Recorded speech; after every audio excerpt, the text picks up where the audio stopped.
snip.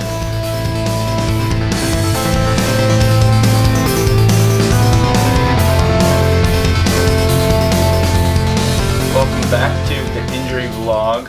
I'm getting surgery again. If you weren't familiar with this, with what's happened to me, I mean, it's no secret, but I don't really talk about it all the time, although maybe I talk about it more than I should, I don't know. I broke my wrist 3 years ago really badly in a bike accident at school, and I had to get surgery on September 11th, and what they did was they put a screw through this bone out here called the scaphoid, two in the bone called capitate, and then I had shattered my hamate, and so they put pins up in here to distend my fingers and also let the two fractured metacarpals heal. So I had 5 broken bones in total in my hand. You can go watch an old video detailing that if you're interested in it. I'll link it in the description and up above.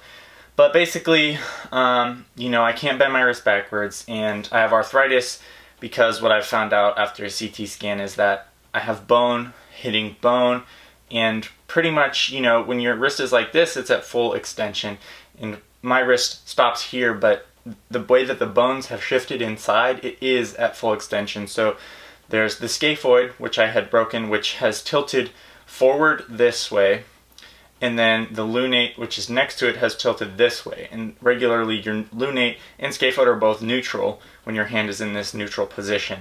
However, in their tilted position, they're already maxed out in a way in which they would be if you bent your wrist backwards like this.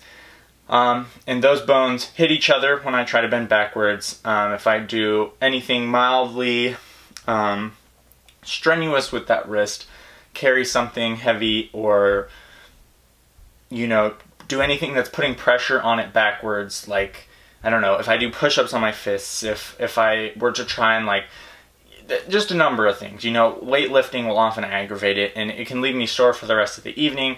I can have a difficulty sleeping because it's aching, and that's just that arthritis acting up. So, I've graduated school.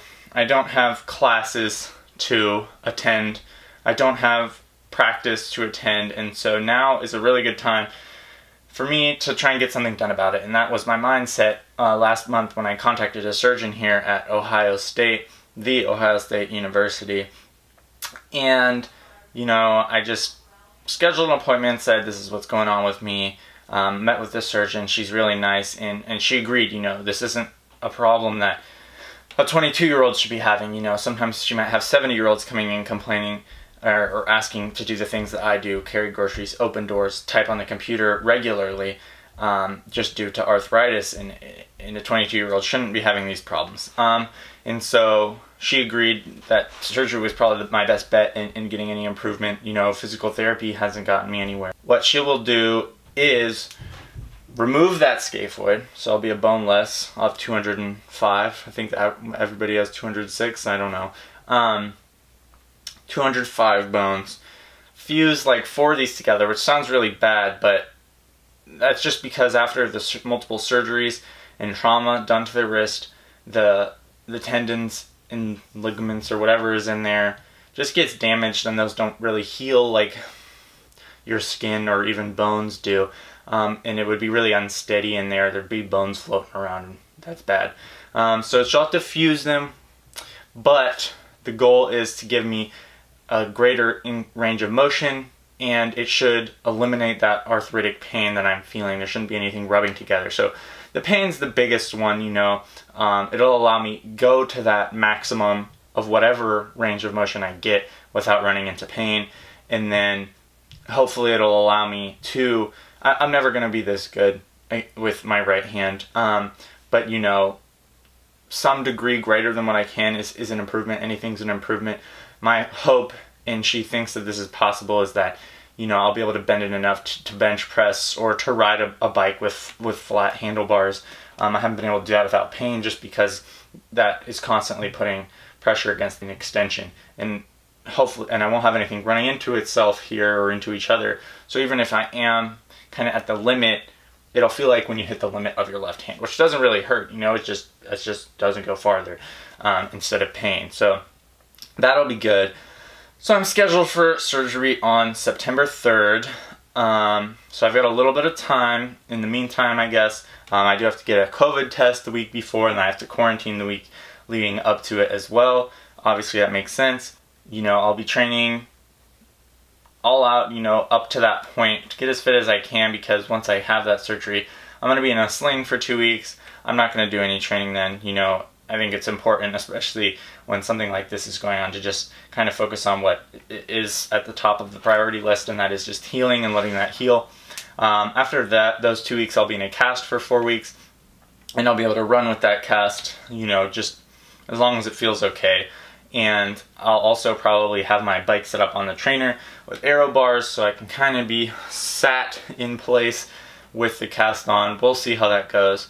And then I would like to, before that September 3rd date and before I have to quarantine in the house, get a triathlon effort in. Probably a sprint triathlon, because I haven't been swimming at all, don't tell anyone. But pools aren't open, and there's not a whole lot of great open water swimming areas around where I live. So that's a huge injury vlog update. Hopefully you've taken something educational away from this.